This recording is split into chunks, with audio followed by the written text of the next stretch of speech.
Hello guys, Microsoft পাওয়ার পয়েন্টের এই নতুন ভিডিওটিতে আপনাদের স্বাগতম। এই ভিডিও থেকে আপনারা জানতে পারবেন যে কীভাবে স্লাইডে হেডার এবং ফুটার অ্যাড করতে হয়। তো এর জন্য প্রথমে আপনাকে ইনসার্ট মেনুতে যেতে হবে। ইনসার্ট মেনুতে গিয়ে এখানে যে টেক্সটের ভেতর হেডার অ্যান্ড ফুটার অপশনটি রয়েছে এটাতে ক্লিক দিতে হবে। তো এটাতে ক্লিক দিলে একটি অপশন আসে যে হেডার অ্যান্ড ফুটারের ভিতর slide and notes and handouts.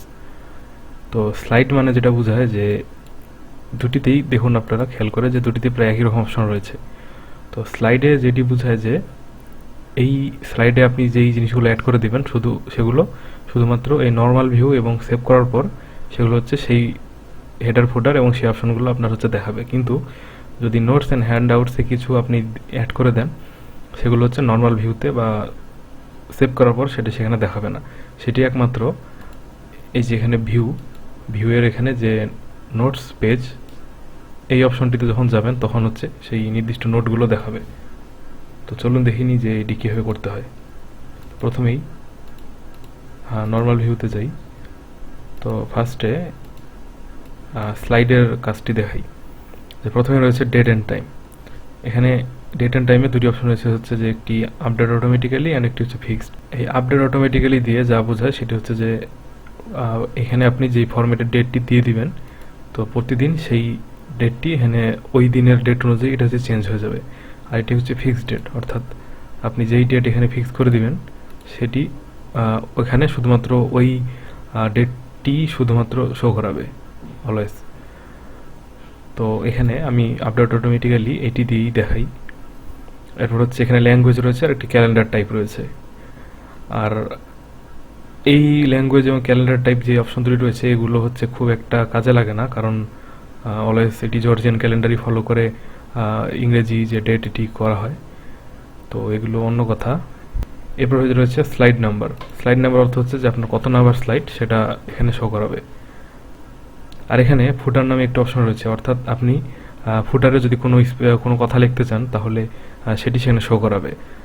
একটি কথা আগেই বলে রাখি যে হেডার অর্থ বোঝায় উপরের অংশটুকু আর ফুটার অর্থ বোঝায় হচ্ছে নিচের অংশটুকু। তো ধরুন ফুটারে লিখে দিতে চাই আমাদের ইউটিউব পেজের নাম।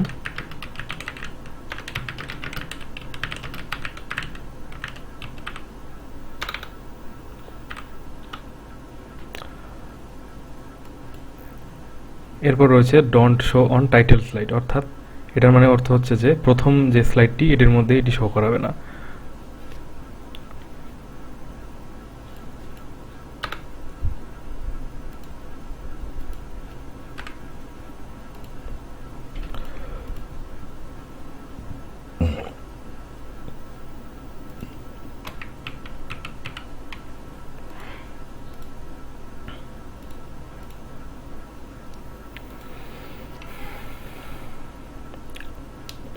তো ধরুন ফুটারে আমাদের হচ্ছে ইউটিউব পেজের নামটি আমি লিখে দিব।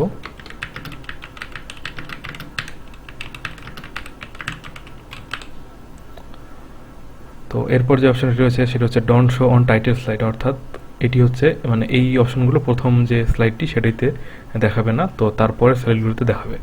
তো এটাও দিয়ে দেখাই যে এখানে তারপর অ্যাপ্লাই এবং অ্যাপ্লাই টু অল। এখন অ্যাপ্লাই অর্থ বোঝায় যে শুধুমাত্র এই স্লাইডের জন্য, এই পেজের জন্য অ্যাপ্লিকেবল, আর অ্যাপ্লাই টু অল মানে সবগুলো প্রেজেন্টেশনের প্রতিটা স্লাইডের জন্য অ্যাপ্লিকেবল। তো অ্যাপ্লাই টু অল দিয়ে। তো আপনারা দেখতে পাচ্ছেন যে এখানে যেটি প্রথম পেজ স্লাইডের অর্থাৎ টাইটেল পেজ, তো সেখানে এখানে হেডার অ্যান্ড ফুটারের কোনো অপশনগুলো আসেনি। তো এর পরের পেজগুলো থেকে সেটি অ্যাড হয়েছে। তো দেখুন এই যে ডেটটি এখানে এসেছে, এরপর ফুটার এবং স্লাইড নাম্বারটি এখানে অ্যাড হয়ে গিয়েছে। প্রতিটাতেই এভাবে এসেছে। তো এভাবেই আপনারা হেডার অ্যান্ড ফুটার অ্যাড করতে পারবেন। তো এরপর চলুন দেখিনি এই যে নোটস অ্যান্ড হ্যান্ডআউটস, এই অপশনটি এর মতোই সেম, শুধুমাত্র এটি যে আমি ভিডিওর শুরুতেই বলেছিলাম যে তো ভিউ থেকে যখন আপনারা নোটস পেজ ভিউ দিবেন তখন শুধুমাত্র সেগুলো দেখতে পারবেন। তো চলুন সেটিও দেখে নিই কীভাবে সেটি করে। এখান থেকে সবগুলো দিয়ে দিই। ধরুন এবার হেডারে লিখবো আমাদের ইউটিউব পেজের নাম।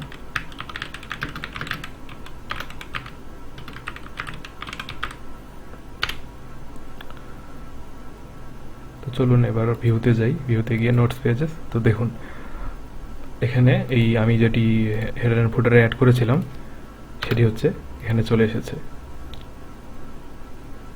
তো এইভাবেই আপনারা হেডার অ্যান্ড ফুটার আপনার প্রেজেন্টেশনে অ্যাড করতে পারবেন। তো ভিডিওটিতে সাথে থাকার জন্য অসংখ্য ধন্যবাদ।